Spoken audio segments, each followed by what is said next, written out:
یہ آ گیا دیکھو.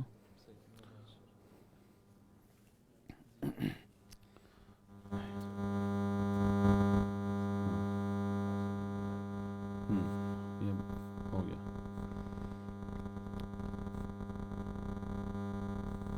اب وہاں سے آپ اوکے کرو.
وعلیکم السلام.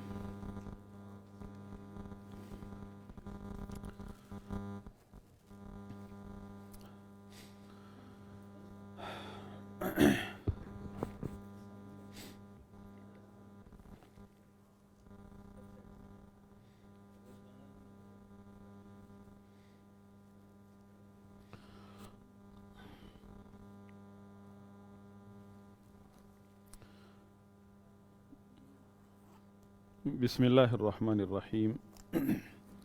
الحمد للہ رب العالمین والصلاة والسلام علی رسولہ الکریم وعلی آلہ واصحابہ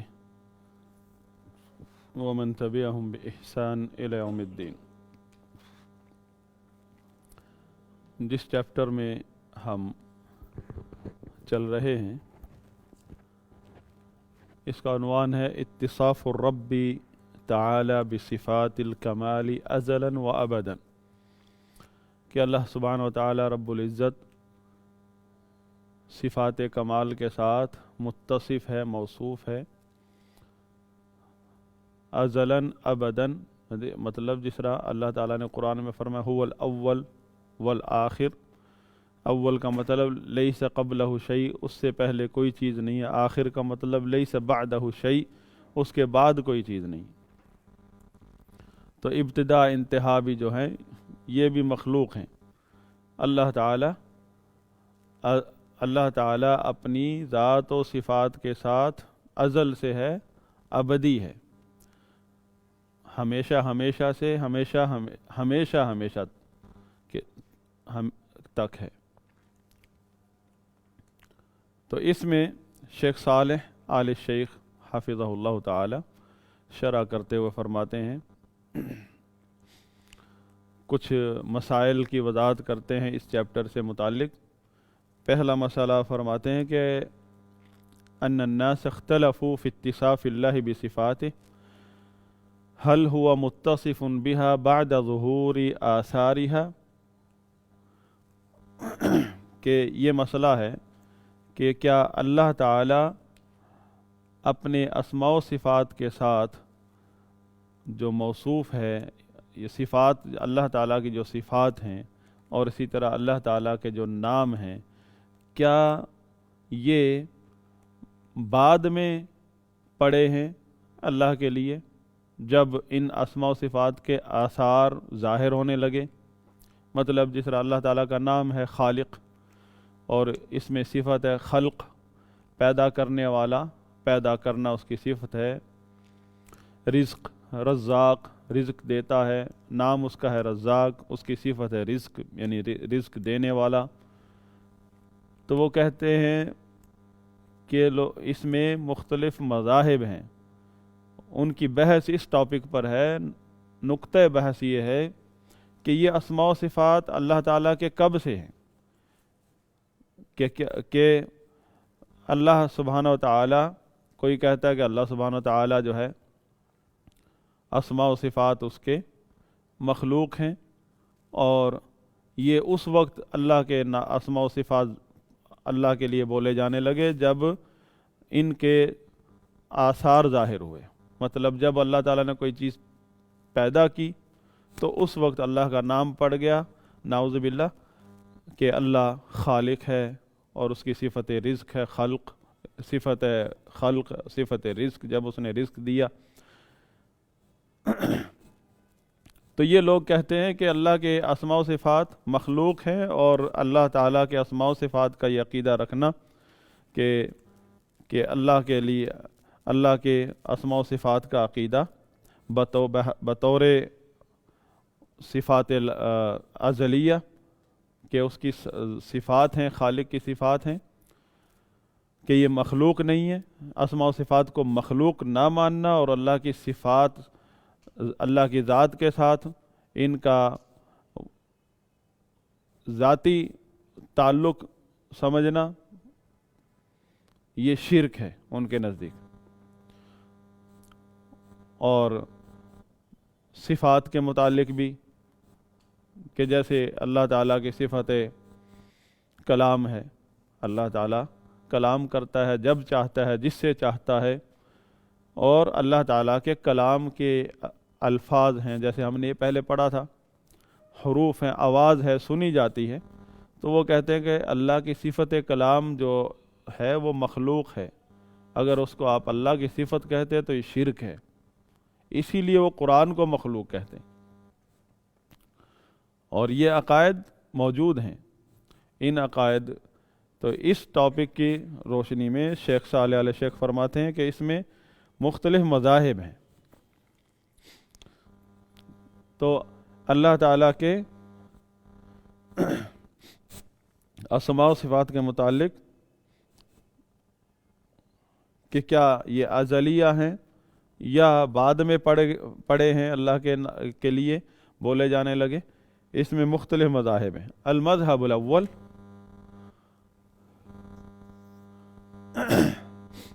فرماتے ہیں ہوا مذہب المعتزلہ والجہمیہ،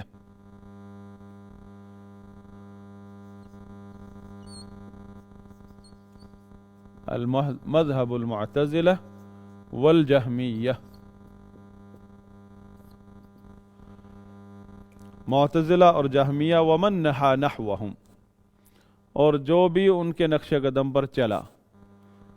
یہ تو مستقل دو مذاہب ہے نا، ہو سکتا ہے کوئی آج کے دور میں بڑا مفکر نکل آئے، نہ اپنے آپ کو جہمی مانتا ہو نہ معتزلی مانتا ہو، میں تو سنی ہوں، اور عقائد ان کے پھیلا رہا ہو۔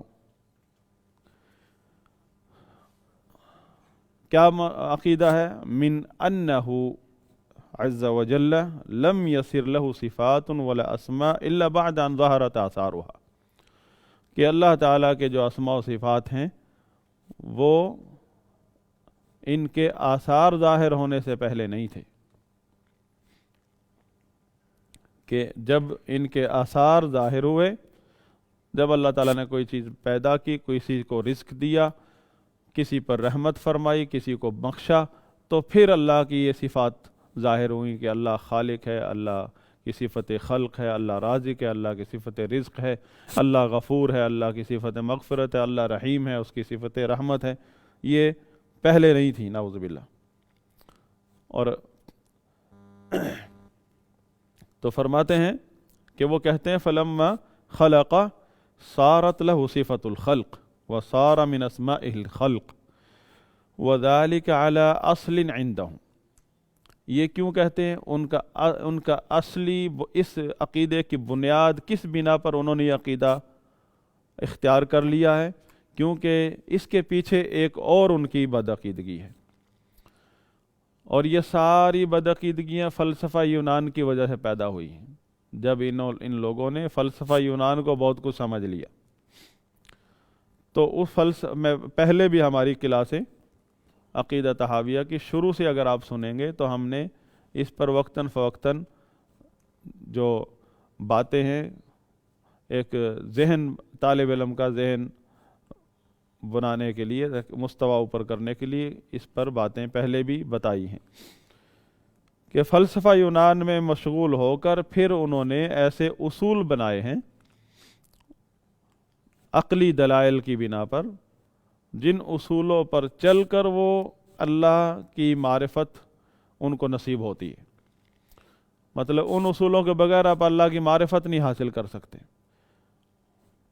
اللہ کی معرفت کے لیے انہوں نے واجب قرار دیا ہے متکلمین نے، غیر اہل سنت مذاہب نے، کہ ہر بندے پر غور و فکر کرنا، النظر والاستدلال۔ جس دن ابتدا کی تھی ہم نے اس کتاب کی، شیخ ابن ابی العز حنفی رحمہ اللہ نے یہیں سے آغاز فرمایا تھا، جہمیہ پر رد سے آغاز فرمایا۔ توحید سے آغاز ہوتا ہے اس کتاب کا، اور توحید میں امام ابن ابی العز حنفی رحمہ اللہ نے سب سے پہلے توحید الاسماء و صفات کا بیان کیا، اور سب سے پہلے جہمیہ پر رد فرمایا۔ اور جہمیت کا جو عقیدہ ہے کہ جہمی جو ہے وہ اللہ کی معرفت کے لیے جو شرط لگاتے ہیں النظر والاستدلال، وہ شک، کہ غور و فکر،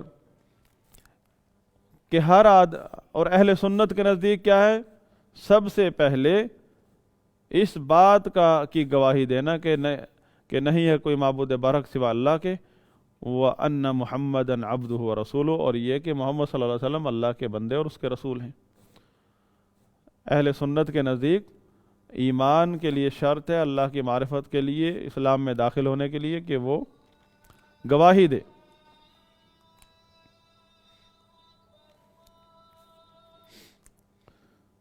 منہ سے بولے بس کافی ہے، وہ اسلام میں داخل ہو گیا۔ متکلمین کیا کہتے ہیں کہ وہ غور و فکر کر کے اس بات تک پہنچے، نتیجے تک پہنچے کہ اس کائنات کو پیدا کرنے والے دو نہیں ہیں، صرف ایک ہے، اور وہ اللہ ہے۔ پہلے ثابت کرے غور و فکر عقلی دلائل کی بنا پر کہ یہ چیزیں جو ہیں یہ مخلوق ہیں، پہلے ثابت کرے عقلی دلائل سے، پھر یہ ثابت کرے کہ ان کو پیدا کرنے والا ایک ہے، دو نہیں ہو سکتے، ایک ہی ہو سکتا ہے۔ پھر یہ ثابت کرے کہ وہ ایک کون ہے، وہ اللہ ہے۔ بس ختم، آپ جو ہے نا اعلیٰ درجے پر فائز ہو گئے توحید کے۔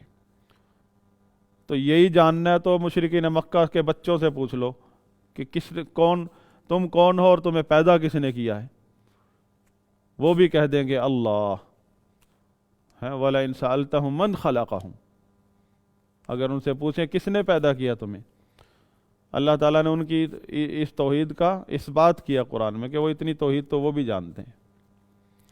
اور اس کی وجہ، اس بنا پر انہوں نے کہا تقلید حرام ہے۔ یہ متکلمین جتنے بھی ہیں وہ تقلید حرام ہے۔ تقلید کا مطلب ان کے نزدیک کیا ہے؟ قرآن و حدیث کے دلائل میں تدبر کرنا۔ تو قرآن و حدیث کے جو دلائل ہیں یہ اللہ تعالیٰ کی آیات شرعیہ ہیں۔ آیات کونیہ جو ہے، سورج، چاند، پوری کائنات، جو بھی اللہ کی کائنات، یہ آیات کونیہ ہیں۔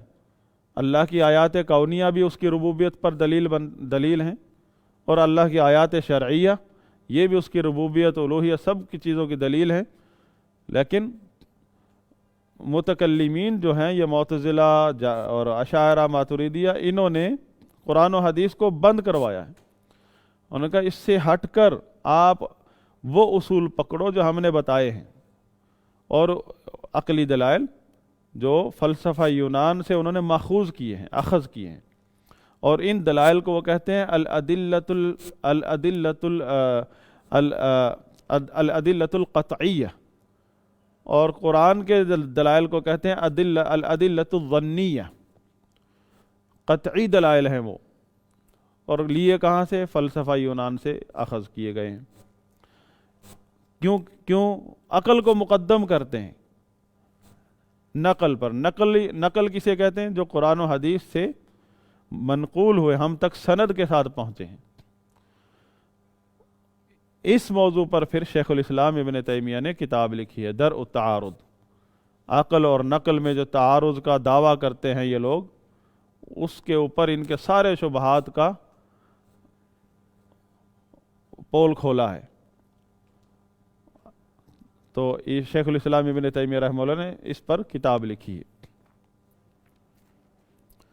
تو ان دلائل کی بنا پر یہ ایک بحث چھوڑتے ہیں عقیدے کی کتابوں میں، اسماء، اسم اور مسمى اور صفت اور موصوف کے نام پر، اور ان کے اصولوں میں سے ہے کہ نام جو ہے اللہ کے لیے جو نام بولے جاتے ہیں یا صفات وہ مخلوق ہیں، اسماء و صفات، اور اسماء و صفات ان کے نزدیک مخلوق ہیں۔ یہ بحث الگ ہے پھر، جہاں سے انہوں نے یہ عقیدہ بنا لیا کہ اسماء و صفات مخلوق ہیں، ان کو وہاں بھی جا کر اہل سنت نے سمجھایا، جہاں سے یہ عقیدہ بنا لیا انہوں نے کہ اسماء و صفات اللہ کے لیے مخلوق ہیں، خالق کے لیے مخلوق ہیں۔ اس بیس پر پھر انہوں نے اگلا عقیدہ اپنایا کہ اللہ تعالیٰ کے اسماء و صفات مخلوق ہے، تو پھر یہ جو قرآن و حدیث میں اللہ کے لیے اسماء و صفات ذکر ہوئے یہ کیا ہے؟ پھر انہوں نے آگے اس کے بارے میں اپنا دفاع کیا ہے کہ یہ تو مجاز ہیں، اور یہ اس وقت پڑے ہیں جب اللہ تعالیٰ نے اپنی اسماء و صفات کا جو کے آثار ہیں ظاہر کیے، تو اللہ کے اسماء و صفات جو ہے مخلوق کے لیے یہ ظاہر ہوئے ہیں، کہ مخلوق پر یہ ظاہر ہوئے ہیں۔ لہذا اللہ تعالیٰ کی ذات کو اسماء و صفات سے پاک ماننا یہ توحید ہے جہمیوں کے نزدیک، اور جہمیوں سے اگلا سٹیپ ہے معتزلیت کا۔ جہمیت سے نکلتا ہے پھر معتزلی، تھوڑی سی توبہ کرتا ہے کہ جہمی کیا کہتا ہے؟ اسماء و صفات بالکل صفر۔ تو جہمی معتزلی کو تھوڑا سا توبہ نصیب ہوتی ہے، تو یہ کہتا ہے نہیں، اللہ کے نام تو ازل سے ہیں، جو اللہ کی صفات ہیں وہ بعد میں آئی ہیں، وہ مخلوق ہیں۔ معتزلی یہ کہتا ہے، اور معتزلی کے نزدیک پھر کیا ہوا؟ اللہ تعالیٰ قادر ہے بغیر قدرت کے، اللہ غفور ہے بغیر مغفرت کے، اللہ رحمان ہے بغیر رحمت کے، اللہ علیم ہے بغیر علم کے، صاف صاف لکھتے ہیں۔ تو یہ پہلا مذہب ہے جو اس بات پر متفق ہے کہ اللہ کی جو صفات ہیں وہ مخلوق ہیں، اور بعد میں اللہ کے لیے بولی گئیں جب ان کے آثار ظاہر ہوئے۔ اب مسئلہ یہ ہے کہ یہ کب ان کو پتہ چلا کہ اللہ کے صفات کا آثار ظاہر ہوئے؟ مفوضہ اور وہ معطلہ کی ہی قسم ہے جو تعویل نہیں کرتے، انکار کرتے ہیں۔ معطلہ جو ہے اسماء و صفات کا انکار وہ بھی کرتے ہیں جس طرح دوسروں نے کیا۔ یہ اشاعرہ ماتریدیہ میں دو قسم کے لوگ ہیں، معولہ اور معطلہ۔ یہ اشاعرہ ماتریدیہ کے اندر یہ دو قسم کے لوگ سارے کے سارے معطلہ ہیں۔ معطلہ معاشری بھی آ گیا، ماتریدی بھی آ گیا، اور یہ بھی آ گئے جہمی اور معتزلی بھی۔ پھر یہ سارے انکار کرنے کے بعد تعویل کرتے ہیں ان آیات کی اور احادیث کی جن میں صفات ذکر ہوئی ہیں۔ مفوضہ جو ہیں وہ تعویل کرنے کے بجائے کہتے ہیں اللہ کو پتہ ہے اس کے بارے میں، ہم نہیں کچھ کہتے ہیں۔ آیت کا انکار کر کے کہ یہ حدیث کا انکار کر دیا کہ اللہ کے نبی نے قسم اٹھائی اللہ کے ہاتھ کی، تو کہتے ہیں اللہ کا ہاتھ نہیں ہے، انکار کر دیا صفت کا۔ اب ایک گروہ ہے وہ اس کی تعویل کرتا، کہتے ہیں اس کا مطلب ہے قبضہ قدرت۔ دوسرا گروہ کہتا ہے اللہ عالم، ہم اس کچھ نہیں پتا ہمیں۔ ان کو مفوضہ کہتے ہیں، اور جو مفوضہ ہیں وہ بدتر ہیں معولہ سے، جو تعویل کرنے والے ہیں۔ تعویل کرنے والے کو آپ سمجھا تو سکتے ہیں نا کہ اس کا ایمان ہے، کہ اس کا کوئی معنی تو ہے، اس کو آپ صحیح معنی کی طرف دعوت دے سکتے ہیں۔ یہ جو معطلہ ہے، جو مفوض ہے، تفویض کرتا ہے، تعویل کی بجائے تفویض کرتا ہے، یہ تو پہلے ہی بریک لگا لی اس نے، یہ سننے کے لیے تیار نہیں ہے کہ اس آیت کا معنی کیا ہے۔ وہ کہتے ہیں نہ کفر ہو جائے گا، معنی نہیں بولیں۔ اور یہ بھی ہمارے ہاں ہمارے ملک میں پائے جاتے ہیں تفویض کرنے والے۔ اب مسئلہ یہ کہتے ہیں کہ اسماء و صفات جو ہے یہ مخلوق ہے اور بعد میں ظاہر ہوئے۔ اب ان کو کیسے پتہ چلا کہ اللہ تعالیٰ تو ازل سے ہے، هو الاول، اللہ تعالیٰ پیدا کرتا ہے، اس کی ساری صفات ہے۔ چلو ان کا عقیدہ ہے کہ اللہ تعالیٰ نے اللہ کے اسماء و صفات بعد میں ظاہر ہوا۔ بعد میں کون سا وقت ہے وہ بعد کا ہے؟ اللہ تعالیٰ تو ازل سے ہے، ابتدا بھی بعد میں ہوتی چیزوں کی، اللہ تعالیٰ سے پہلے کوئی چیز نہیں ہے۔ تو وہ مخلوقات کی پیدا ہونے کی ابتدا کہاں سے آپ کو ملی؟ ہاں، تو ان سب کے نزدیک اصل میں شیخ حافظ اللہ فرماتے فَعِندَهُمْ أَنَّ الزَّمَانَ لَمَّا ابْتَدَأَ فِيهِ الْخَلْقَ أَوِ الرِّزْقِ أَوِ الْإِنشَاءِ صَارَ بَعْدَهُ لَهُ اسم الخالق وقبل ذلك لم يكن له هذا الاسم ولم تكن له هذه الصفات۔ کہ ان سب کا عقیدہ ہے کہ ایک وقت ہے جب مخلوقات کی ابتدا ہوتی ہے، رزق کی پیدا ہونے کی، چیزوں کے پیدا ہونے کی، چیزوں کو رزق ملنے کی، یا یہ جتنے بھی افعال ہیں ان کی ابتدا ہوتی ہے۔ اس سے پہلے کچھ نہیں تھا اللہ کے ناموں میں سے اور صفات میں سے۔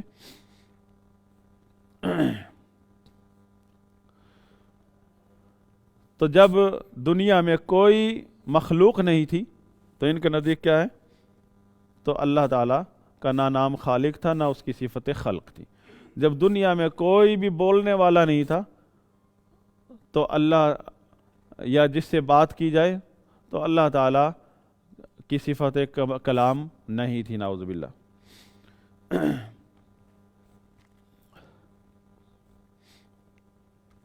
تو یہ کہتے ہیں کہ کلام کے بارے میں کہ اللہ تعالیٰ نے کلام پیدا کیا، نعوذ باللہ، کہ اللہ تعالیٰ کا کلام اس کی صفت نہیں ہے، اللہ تعالیٰ نے کلام پیدا کیا اور وہ کلام جو ہے مخلوق کو سنایا، اپنے نبیوں کو سنایا۔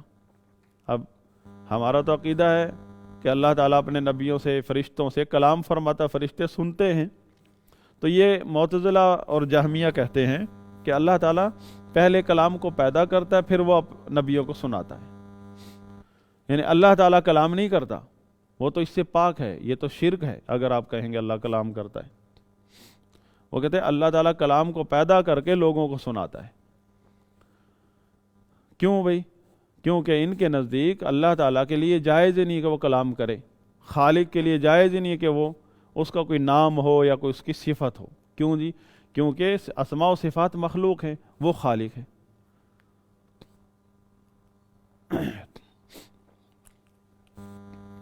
تو یہ ان کا عقیدہ ہے۔ تو کیا ہوا عقیدہ؟ مطلب یہ ہے کہ مخلوق کے پیدا ہونے کی ایک ابتدا ہے۔ انہوں نے ایک فرض کر لیا کہ یہاں سے مخلوق پیدا، یہ ہے ڈیٹ آف برتھ، ہر چیز، یہاں کسی بھی چیز کی کائنات میں جو پہلی چیز پیدا ہوئی ہے وہ اس ڈیٹ میں ہوئی۔ تو اس سے پہلے کیا ہے کہ لاک ڈاؤن لگا ہوا ہے کہ کوئی چیز پیدا نہیں ہو سکتی، کسی کو رزق نہیں مل سکتا، جبکہ پیدا کرنے والا، رزق دینے والا ازل سے ہے۔ تو یہ کہتے ہیں انہوں نے ایک عقیدہ گھڑا جس کا ذکر شیخ امام ابن ابی العز حنفی رحمہ اللہ نے ذکر کیا ہے کہ ان کا عقیدہ ہے کہ پہلے انہوں نے ایک پوائنٹ پر انہوں نے اتفاق کر لیا سب نے کہ یہاں پر جو ہے نا اس سے پہلے کوئی چیز نہیں تھی، یہاں سے بس مخلوقات شروع ہوئی ہیں، اس سے پہلے کچھ نہیں تھا۔ کیا تھا؟ کہتے ہیں کیوں نہیں تھی، وجہ کیا ہے؟ کہتے ہیں اس سے پہلے جو پیریڈ ہے نا ازل تک، اب یہ ازل، آپ جب ازل کا نام آ جاتا ہے تو پھر لا محدود لمبا پیریڈ ہے یہ، اس کی ابتدا ہی نہیں ہے کوئی۔ یہاں سے ابتدا کر رہے ہیں مخلوقات کی، اس سے پیچھے کہہ رہے ہیں یہ ایک ایسا وقت ہے جس میں نہ تو کوئی حرکت کی جا سکتی ہے، نہ کوئی چیز بولی جا سکتی ہے۔ الفعل والکلام دو چیزیں، الفعل والکلام کیا تھا؟ الامتناع الذاتی، کہ ممکن ہی نہیں تھا کسی فعل اور کلام کا وجود، اس لیے اللہ تعالیٰ نہ کچھ پیدا کر سکتا تھا، نہ بذات خود اللہ تعالیٰ کلام فرما سکتا تھا، نعوذ باللہ۔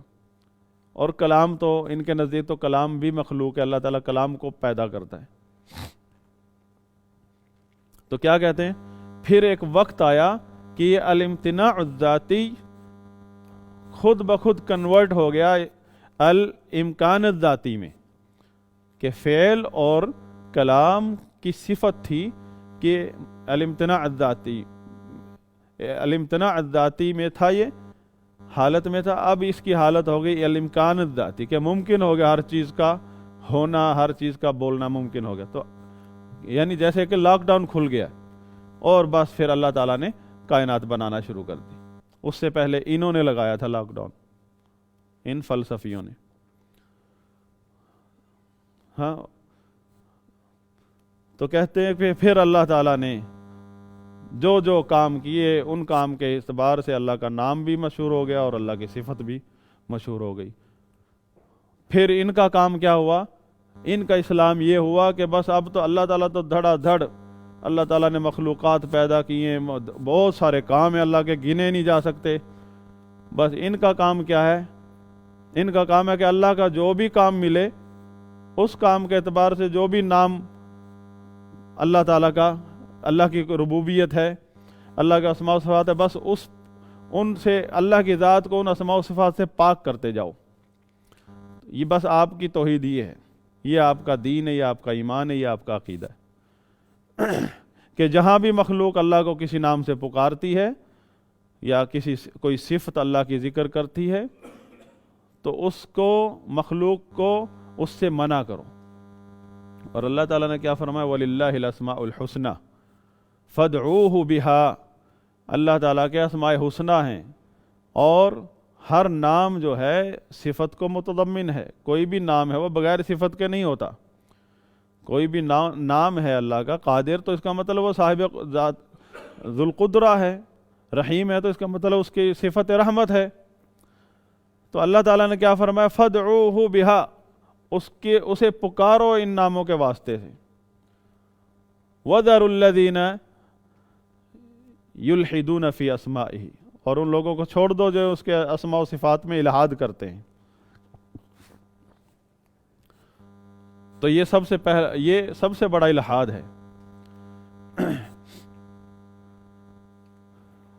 تو یہ پہلا مذہب ہے کہ اسماء و صفات بھی مخلوق، اللہ کی صفات بھی مخلوق کی ایجاد کے ساتھ ہی شروع ہوئی ہیں، اس سے پہلے نہیں تھی۔ تو ان لوگوں کا نظریہ ہے کہ اللہ تعالی، یہ جو جہان ہے جس میں ہم رہتے ہیں، یہی ایک مخلوق ہے، اس سے پہلے تھی کوئی مخلوق نہیں۔ اور جب ہم اس جہان پر بات کریں تو یہ تو پرسوں پیدا ہوا ہے، اور 50,000 سال پہلے، ایک لمٹ بتائیے، 50,000 سال انسانوں کے اعتبار سے، اس جہان کو پیدا کرنے سے 50,000 سال پہلے اللہ تعالیٰ نے اس کی تقدیر لکھی ہے۔ تقدیر کا مطلب اللہ نے اس کے بارے میں اپنا علم، جو اللہ تعالیٰ اس جہان کے بارے میں، اللہ تو عالم الغیب ہے، وہ اللہ تعالیٰ نے لکھ دیا۔ لکھنے کی حکمت ہے کہ کیا کیا ہوگا اس جہان میں۔ اور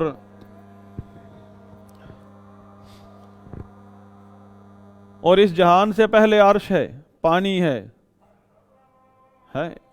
یہ عرش اور پانی یہ اس جہان سے پہلے ہے۔ وَكَانَ عَرْشُهُ عَلَى الْمَاءِ، اس جہان کی پہلی مخلوق جو ہے وہ قلم ہے اس جہان کی، اور اس وقت عرش پانی پر تھا، عرش بھی تھا، پانی بھی تھا، وہ بھی دونوں مخلوق ہیں۔ اور اس عرش کے پیچھے نیچے پتہ نہیں کتنے جہان اللہ نے پیدا کیے ہیں، اور پہلے پیدا کیے تھے، ختم کر دے۔ یحیی و یمیت، وہ زندہ کرتا ہے، وہ مارتا ہے، وہ پیدا کرتا ہے، وہ ایسی ایسی چیزیں پیدا کرتا ہے جس کی پہلے کوئی مثال ہی نہیں تھی، کسی کے تصور میں نہیں تھا۔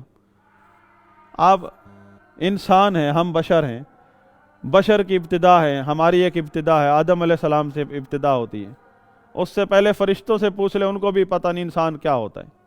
ان کو بتایا بھی گیا تھا کہ میں انی جاعل فی الارض خلیفہ، کہ میں اب زمین پر خلیفہ کا مطلب کیا ہے. ہم کرسی کے پجاروں کو خلیفہ کا مطلب جو ہے نا وہ کرسی نظر آتی ہے. خلیفہ کا مطلب کہ ایسی ایک نئی مخلوق پیدا کر رہا ہوں جو سابقہ مخلوقات کے بعد اب اس کا دور آ گیا ہے.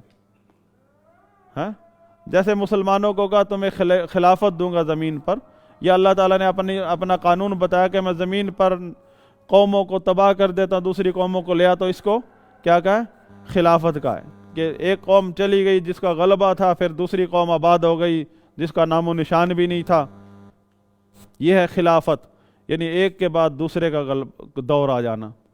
اب دور آ رہا ہے انسانیت کا، بشریت کا دور آ گیا. اللہ تعالیٰ نے یہ بات جب ذکر کی فرشتوں کو، ان کے لیے ایک نئی بات تھی، اور بشر کی فطرت بتائی تو وہ ڈر گئے. فساد سے ڈر گئے. فساد سے ڈر گئے کہ زمین پر تو پھر فساد بھی ہوگا. بہرحال کہنے کا مقصد یہ ہے کہ جو یہ نظریہ ہے ان لوگوں کا تخلیق کے بارے میں، مخلوق کے بارے میں نظریہ بھی محدود ہے. کنویں کے مینڈک ہیں کہ ان کو کنویں سے باہر کوئی دنیا نظر ہی نہیں آتی. کنویں سے باہر تو بڑے بڑے دریا اور سمندر بھی ہیں. تو یہ کہتے ہیں کہ ہم جس کائنات میں رہتے ہیں یہی ایک کائنات ہے، اور یہ کل پیدا ہو. یہ فلسفی کہتے تھے کہ یہ ازل سے ہے، یہ کائنات، یہ مخلوقات، یہ مخلوق ہی ازلی ہے. یعنی اور اس کے مقابلے میں انہوں نے پھر یہ جو انہوں نے یہاں بین لگایا کہ اس سے پہلے کوئی مخلوق نہیں ہے، یہ انہوں نے فلسفیوں کا منہ بند کرنے کے لیے لگایا. یہ دیکھو کتنا اچھا کام کر رہے ہیں. الہاد کا مقابلہ کر رہے ہیں الہاد کے ساتھ. بڑے الہاد کا مقابلہ چھوٹے الہاد کے ساتھ کر رہے ہیں. اس لیے کہتے ہیں کہ بدعت ہو یا الہاد ہو یا کوئی بھی گمراہی ہو، اس کا رد کرنے کے لیے اگر آپ کے پاس علم کتاب و سنت، اسلام کا صحیح کانسیپٹ نہیں ہے، اسلام کیا کہتا ہے اس کے بارے میں، کیونکہ اسلام اللہ تعالیٰ نے نازل فرمایا تمام قسم کے الہاد کے رد کے لیے. اگر آپ کے پاس اسلام اور آپ اسلام کے دلائل سے مطمئن ہی نہیں ہیں تو آپ الہاد مٹانے کے لیے کا جو شوق رکھتے ہیں، آپ کے اس شوق میں نئے الہاد پیدا ہوں گے، جس طرح ان لوگوں نے سابقہ دور میں پیدا کیے ہیں.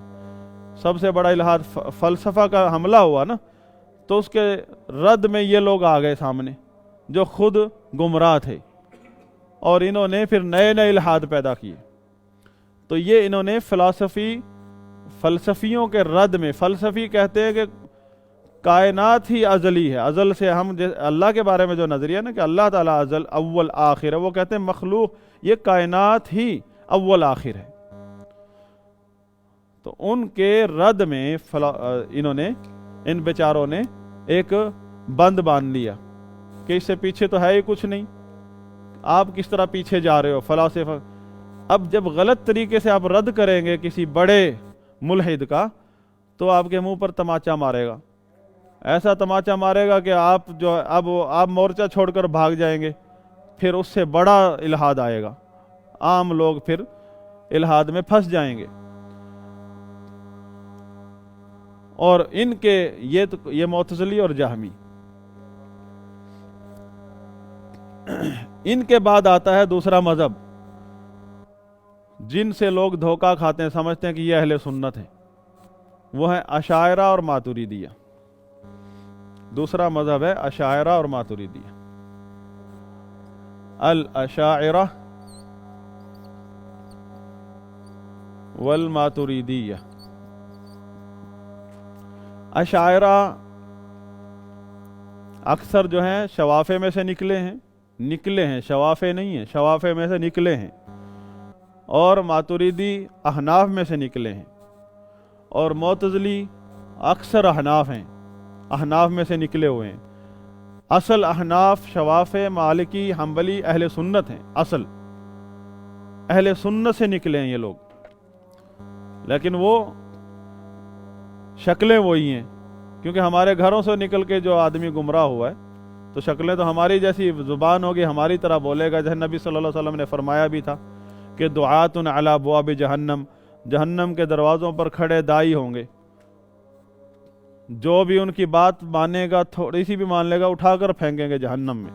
صحابہ نے پوچھا صفہم لنا یا رسول اللہ، ان کے اوصاف تو بتا دیجئے اے اللہ کے رسول صلی اللہ علیہ وسلم.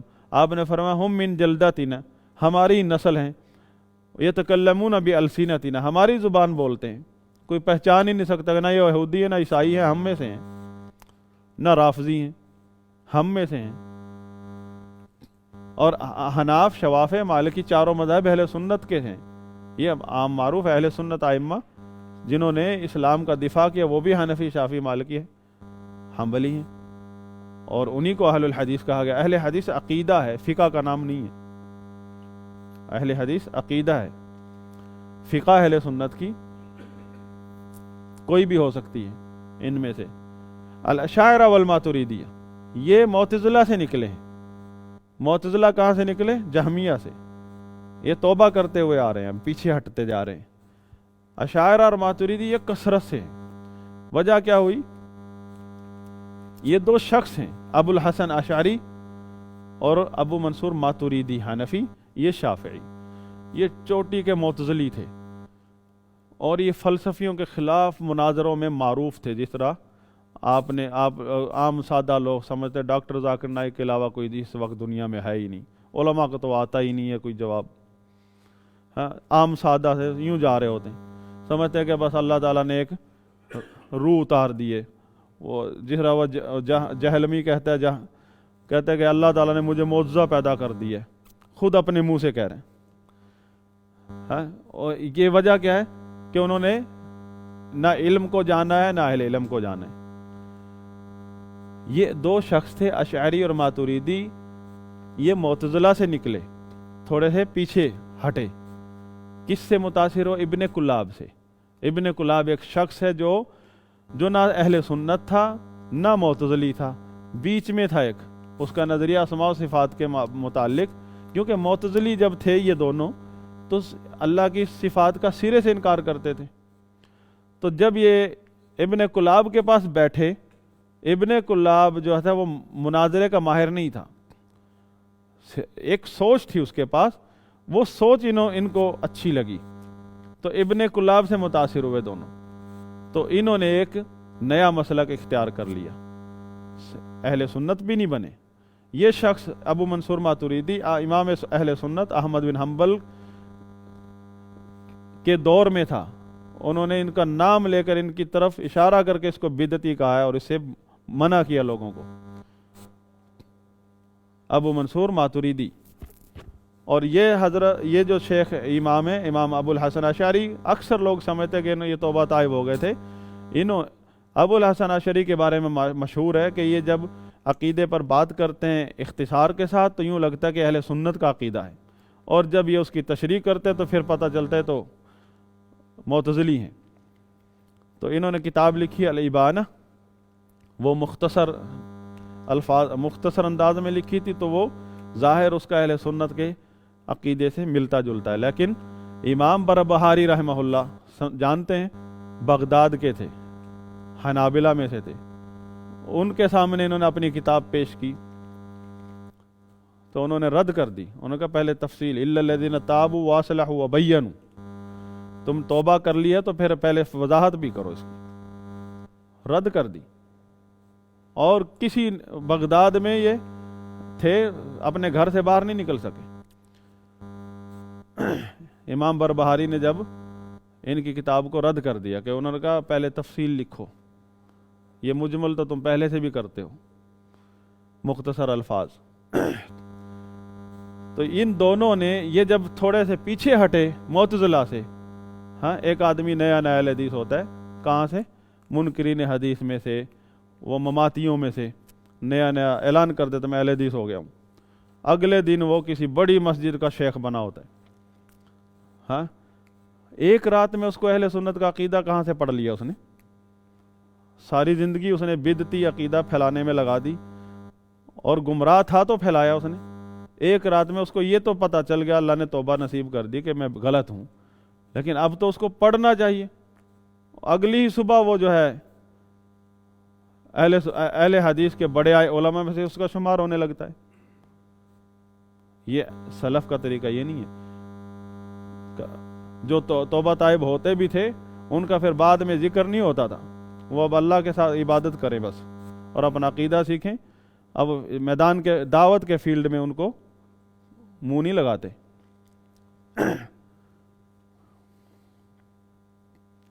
تو یہ جب ادھر سے معتزلہ سے ہٹے، تھوڑے ایک قدم پیچھے ہٹے، تو لوگوں نے سمجھا کہ ماشاءاللہ بہت اچھے ہو گئے، توبہ طائب ہو گئے۔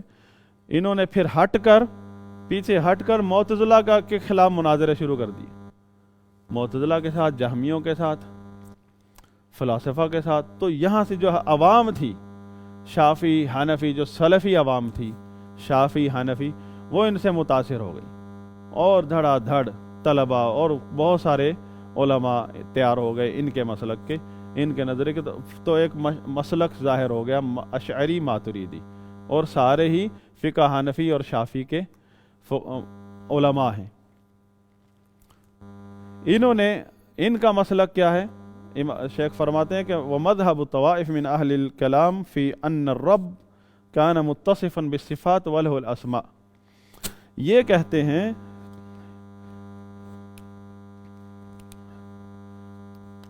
بس یہ بات کلیئر کر دوں، یہ کہتے ہیں کہ انہوں نے اس چیز کا رد نہیں کیا، یہ جو ایک پیریڈ بنایا انہوں نے یہاں، وقت کی ابتدا بنے مخلوقات کی، اس کا رد انہوں نے نہیں کیا۔ اسی کو مانتے ہوئے انہوں نے کہا یہ ایک پیریڈ تھا، ایک وقت تھا جب کچھ بھی کرنا ناممکن تھا۔ انہوں نے صرف کیا کیا نیا کام؟ انہوں نے کہا نہیں، انہوں نے کہا تھا کہ اللہ تعالیٰ کے اسماء و صفات بھی نہیں تھے۔ انہوں نے کہا نہیں، اللہ کے اسماء و صفات تو ازل سے ہی ہیں، لیکن معطل تھے۔ وہ شروع ہے یہاں، ان کا اثر ایکٹیو وہ ہوئے، ایکٹیویشن ان کی ہوئی ہے یہاں سے، بس یہ انہوں نے تجدید کی ہے۔ اور کتنی صفات مانتے ہیں؟ 7 یا 8، اور انہی کے بارے میں، اور نام تو معتزلہ بھی مانتے ہیں اللہ کے، بس ان صفات ایڈ کر لی 7 8، اور ان کا یہ ازل سے ہیں اللہ تعالیٰ کے، یعنی وہی عقیدہ جو اہل سنت کا ہے کہ اللہ کے اسماء و صفات ازل سے ہیں صفات، لیکن انہوں نے کیا گمراہی اپنائی کہ معطل ہیں یہ سارا پیریڈ، اور یہاں سے شروع ہوتی ہے ان کی ایکٹیویشن، اور پھر مخلوقات شروع ہوتی ہیں۔ اب سب کا اتفاق ہے کہ ایک وقت ہے، اس سے پہلے ایک پیریڈ ازل تک جس میں کچھ بھی نہیں ہو سکتا ہے۔ اللہ تعالیٰ، مطلب اگر اللہ کے اسماء و صفات ہیں بھی صحیح تو وہ معطل ہیں۔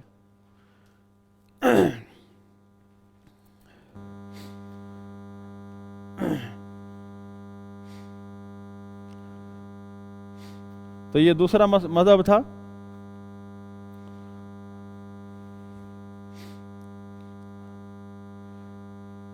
یہ لوگ بھی کس سے ڈر رہے ہیں؟ ان لوگوں نے بھی یہ سارے جو احتیاطات اپنائی ہیں یہ بھی فلاسفہ کی وجہ سے۔ فلاسفہ ان کو لگ رہا ہے کہ ہم پر چھا گئے، ہمیں کھا گئے۔ یہی ہوتا ہے جب اہل سنت کا عقیدہ جو ہے اس میں ہر چیز کا حل ہے، ہر گمراہی کا رد ہے، اور اس میں اطمینان ہے۔ تو شیخ فرماتے ہیں، صالح آل شیخ، انہوں نے جو عقیدہ اپنایا ہے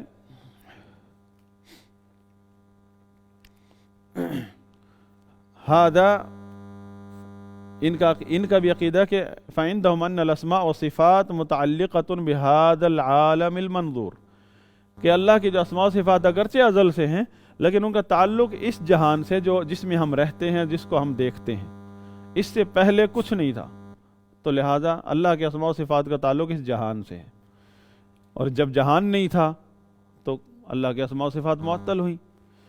تو وہ کہتے ہیں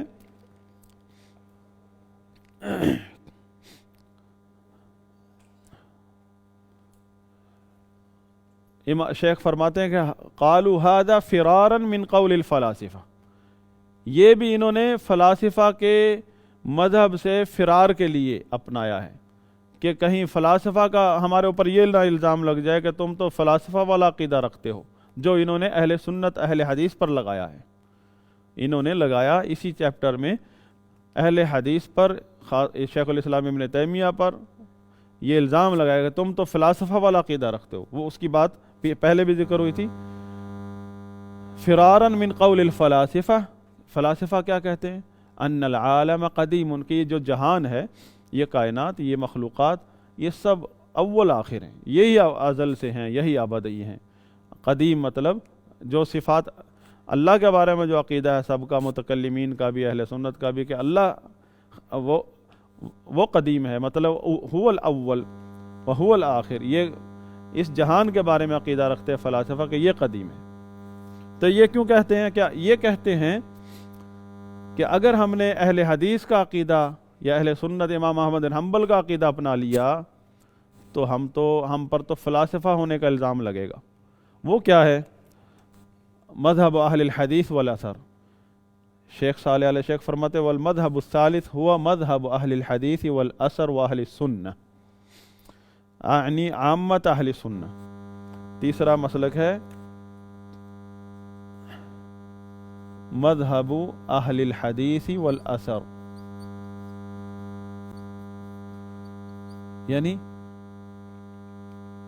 اہل سنت کیا ہے؟ وَهُوَ أَنَّ الرَّبَّ عز وجل اول بصفاتی، کہ اللہ تعالیٰ اپنی صفات، تمام صفات کے ساتھ، صرف 7-8 نہیں، اللہ کی صفات ہیں، اللہ کے نام ہیں جن کا ہم شمار نہیں کر سکتے۔ جب اللہ کے ناموں کا شمار نہیں کر سکتے، گنتی نہیں کر سکتے، تو اللہ کی صفات کی بھی گنتی نہیں کر سکتے، کیونکہ ہر نام میں صفت ہے۔ اور اسی طرح بہت ساری ایسی صفات کا ذکر ہے قرآن و حدیث میں جو اللہ تعالیٰ نے بغیر نام کے، تو یہ عقیدہ ہے کہ اللہ تعالیٰ اول بصفات، اللہ تو ازل سے ہے، اپنی صفات کے ساتھ ازل سے ہے۔ یہ تو انہوں نے بھی کہا اشاعرہ ماتریدی نے، اللہ تعالیٰ اپنے اسماء و صفات کے ساتھ ازل سے ہے، لیکن انہوں نے کہا یہ جو دور ہے، یہ جو پیریڈ ہے، یہ ازل تک، اس دور میں اللہ تعالیٰ کے اسماء و صفات معطل ہیں۔ تو اہل حدیث نے کہا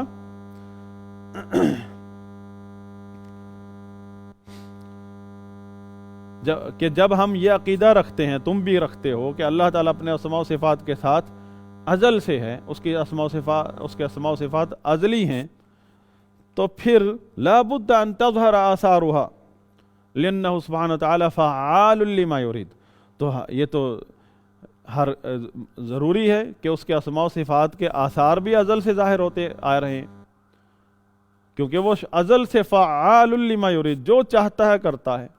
تم نے یہ جو لاک ڈاؤن لگایا ہے، یہ تمہاری عقل کی اختراع ہے۔ اللہ تعالیٰ پر تم لاک ڈاؤن لگا سکتے ہو، اللہ تعالیٰ تو ازل سے ہے، اپنے اسماء و صفات کے ساتھ موصوف ہے، تو وہ ازل سے ہی جو چاہتا ہے کر رہا ہے، تم کیسے روک سکتے ہو اللہ تعالیٰ کو؟ پھر وہ فعال لما یرید نہ رہا۔ تو جب ہم نے اہل حدیث نے، امام ابن تیمیہ رحمہ اللہ وغیرہ، احمد بن حنبل رحمہ اللہ نے کہا، تو فوراً ادھر چھوڑ دیا محاذ فلاسفہ کا، فوراً الٹا ادھر حملہ شروع کر دیا کہ یہ دیکھو فلسفی بن گئے، فلسفیوں والی بات کر دی۔ فلسفی کیا کہتے ہیں کہ یہ مخلوق، یہ عالم، یہ جہان قدیم ازل سے ہے۔ ہم نے اہل حدیث نے کہا اللہ تعالیٰ کے اسماء و صفات ازل سے ہیں، اللہ تعالیٰ ازل سے جو چاہتا ہے کرتا ہے۔ ہم نے کب کہا کہ یہ جہان ازل سے ہے؟ ہم نے یہ کہا کہ بلکہ ہم کہتے ہیں مخلوق، ہر مخلوق اس کی ابتدا ہے، انتہا ہے، ہر مخلوق سے پہلے کوئی اور مخلوق ہے، لیکن اللہ تعالیٰ ازل سے پیدا کرتا ہے، ازل سے ہی رزق دے رہا ہے، ازل سے ہی سارے کام کر رہا ہے، جو چاہتا ہے کرتا ہے، جس سے چاہتا ہے بات کرتا ہے۔ تو جب ہم اللہ کے اسماء و صفات کے بارے میں یہ عقیدہ کتاب و سنت کی روشنی میں بیان کرتے ہیں، اہل سنت کا عقیدہ، تو یہ لوگ ہم پر فتویٰ لگاتے ہیں کہ تو فلسفیوں والا کفریہ عقیدہ ہے، کیونکہ کفریہ عقیدہ کہ اگر آپ کہیں کہ یہ جہان ازل سے ہے، اول آخر ہے، تو ہم نے یعنی مغالطہ دیتے ہیں لوگوں کو۔ تو یہ ایک اللہ تعالیٰ کے اسماء و صفات کے بارے میں یہ مختصر 3 مذاہب بیان کیے ہیں، اور اس میں پھر آگے مخلوق اب یہ مذاہب کی تقسیم تھی اللہ تعالیٰ کے اسماء و صفات کے پہلو سے۔ اب دوسری بحث آئے گی مخلوقات کے پہلو سے مذاہب کتنے ہیں، کہ مخلوقات ازل سے، یعنی اس مخلوقات کے بارے میں وہاں الگ بحث ہوگی، وہاں الگ مذاہب ہیں۔ یہ تو صرف اللہ کے اسماء و صفات کے متعلق مذاہب تھے، جن کا خلاصہ شیخ صالح علیہ شیخ نے شرح عقیدہ طحاویہ میں ذکر کیا ہے۔ میں نے اس کو تھوڑا سا سمجھانے کی کوشش کی ہے۔